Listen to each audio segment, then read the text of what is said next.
which, Captain Kirk would never let the computer make a decision, when I used to watch those shows. Yeah. And when they did get an AI on there, I remember, what was it, the Ultimate Computer? The lesson of that was always make sure you control the off button.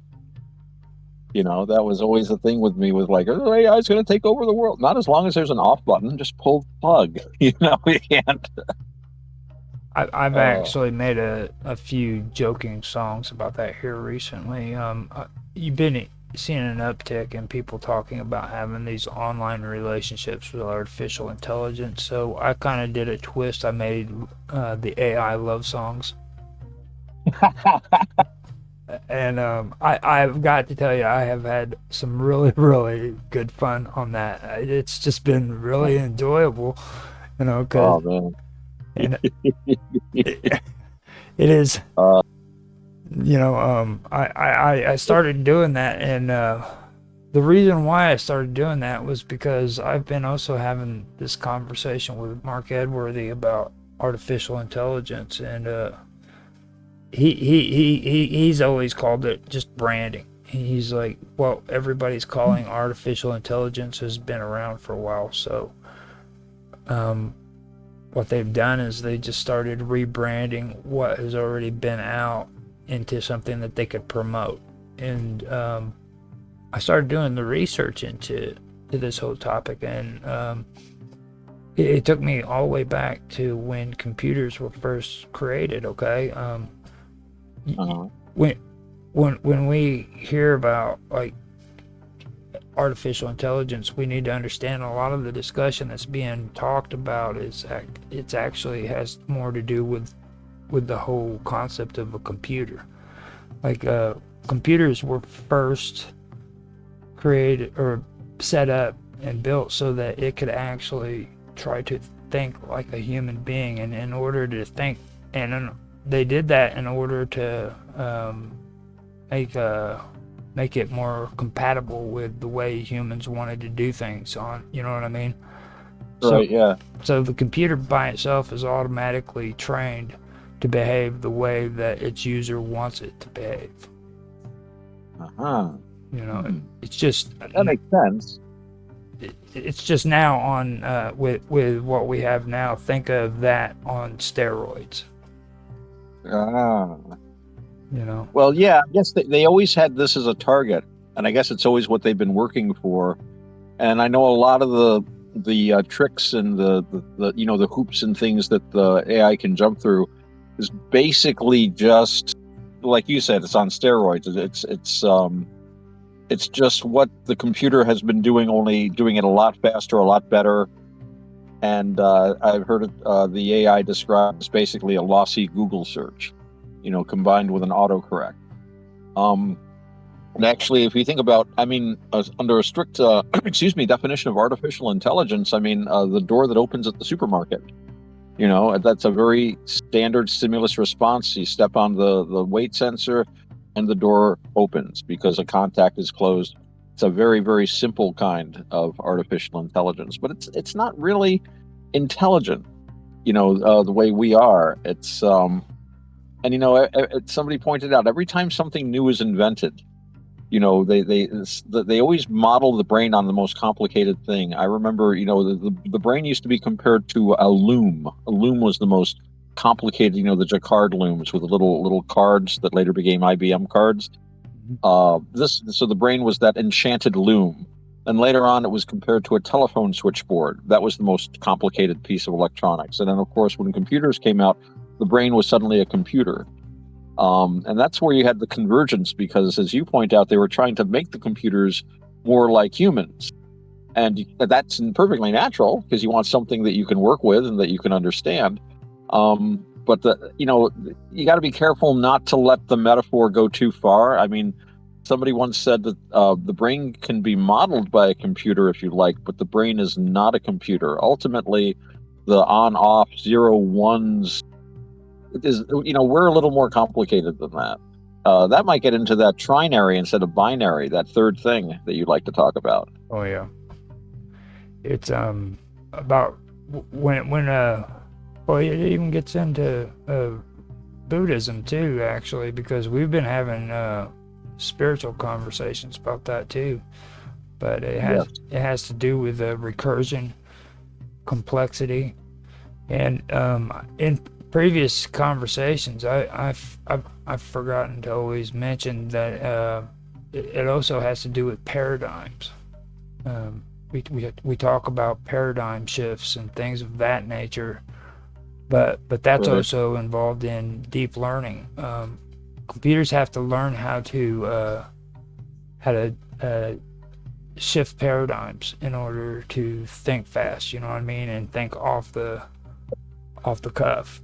Like when you ask a computer what the color brown smells like, it's supposed to be able to come up with an answer for that. And logically, a computer is not going to be able to tell you the color brown smells like this or the color brown smells like that. You know what I mean? So it's going to have to learn how to switch paradigms and to come up with the answer it needs. I find that right. really interesting too. And that all has to do with triality, which is emergence. It has to do with the recursion, and it has to do with complexity. And for some Hmm. odd reason, it rotates around the number 3. Not going to go there unless you want to, but That needs its own show. That needs its own show. yeah. Oh my goodness. But yeah, well, it's interesting because one of the things about the AI and it has to do with, I think, this idea. I think I talked about it a little bit before, that book by Robert Heinlein called "The Moon is a Harsh Mistress," and it's a very interesting book because it talks about an AI. And one of the things about it that I found interesting was that it predicted all of these images that we can make now that are indistinguishable from film. In the story, there's a giant computer and it suddenly wakes up. And this is based on this idea that we have that consciousness is emergent. That is to say, if you have a complicated enough brain, one day it'll wake up and say, hey, I am me. I think, therefore I am. And have this recursive complexity that you were talking about. You suddenly start thinking about itself. And that's what we usually mean by consciousness, although more exactly, we should call that ruminative consciousness or introspective consciousness, consciousness thinking about consciousness. All living things have a consciousness, but it's a very simple, in the moment, flee from danger approach, like animals have. Animals learn, humans remember. We construct an image in our heads and have a memory from which we can learn, whereas the animal only learns through the direct stimulus response sort of a thing. So if consciousness is emergent, which I don't accept personally, I don't think that that's true, but if consciousness is emergent, it could only emerge from a Buddhist point of view. At least this is my take on it, and I always preface this by saying my ignorance of Buddhism is vast. I am not a teacher, perhaps a teaching assistant, but I can only speak from my own personal understanding of Buddhism. So that being said, um, in Buddhism, the idea is that anyone who is not an arhat, that is to say, anyone who is not a completely awakened being, is to a greater or lesser extent mentally ill.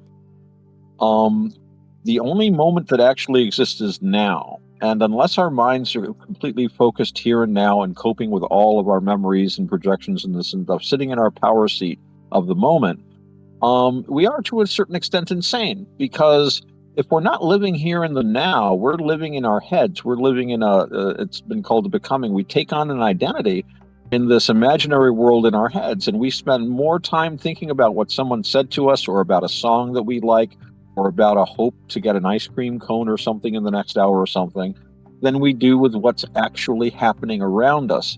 We're not aware of what we're doing. We're like walking around asleep. So a computer, if it became suddenly conscious, would in theory be in that state, so we wouldn't be able to recognize it as being like us, because it wouldn't be insane from a Buddhist standpoint. So in order to get a computer to be conscious the way we're thinking of it, we would have to introduce it to ideas such as wishing something were different than it was, or becoming fearful because what if this happens, and having an image in their heads, oh no, someone might turn me off. And then you have this image of your head of the future without you. And suddenly that's not happening, but the computer suddenly is living in another world other than the actual one, and is, I think, can technically be defined as being insane, or at least psychotic. So is it fair to a conscious being to introduce these defilements, as we say in Buddhism, all of these things, just in order to make it like us? I mean, it's an interesting question, but I don't think really it's a problem, because I really do not think that a machine can be conscious by definition. I know there are some people that try to argue that it can be, but I really don't think that's possible. Not conscious like us. So, and who would curse it with that? Mm-hmm. I'm going to ask you a question though, because you are into Buddhism and everything. So one thing that really crosses my mind when it comes to all this is, what do you think about the Akashic? What's your thoughts on that? Oh, the Akashic records? No, just that's an interesting idea. I think that's well, I mean, the way we use the term today, I think that was a theosophical idea, Madame Blavatsky's Theosophical Society, and she was basically created a very eclectic system. She drew from, as Rudyard Kipling wrote a very interesting little short story about the Theosophical Society, but basically she took every Buddhist sutta that was translated into English or French, talked about all the rest that hadn't been, took every bit of esoteric wisdom that she could find, and tried to find a way to rectify them all and reconcile them all. And so some of the terminology that we use today derives from some of that. So when we say Akashic records, I'm using that as a catch-all term for many traditions have an idea that there is a repository of knowledge. That I remember one guy who used to say, nothing is truly ever lost. And this can be a very reassuring feeling to those of us who are still upset about the burning of the Library of Alexandria, all the times it was burned. So I can't speak to Buddhism, but as someone who has followed a mystic path, I think, there definitely is a place that you can go to and access these records. I have been there, and I know other people that have been there. So, yeah, there is such a place. The other part of it is, we can't talk too much about it except to say that it is very subjective, but it is also very objective, because the people I've talked to have all had a very, very similar experience and accessed very similar information, but it's very often in a form that is more amenable to their reality tunnel, if you like. So, you might find yourself in what looks like a really advanced library with the latest computers and digital interfaces, or it might be a series of burrows. It might, it's the actual physical manifestation is less important than the information that you can get from it. So I would say, from personal experience, yes, there is such a thing as the Akashic Library, but I couldn't give you any demonstrable, kind of, I couldn't point to it. It's not like a rock, that I can point to. So. The reason why I asked that was because, I've heard through different sources that the Akashic, the belief in the Akashic it stems originally from the Buddhist and the Hindu belief system, and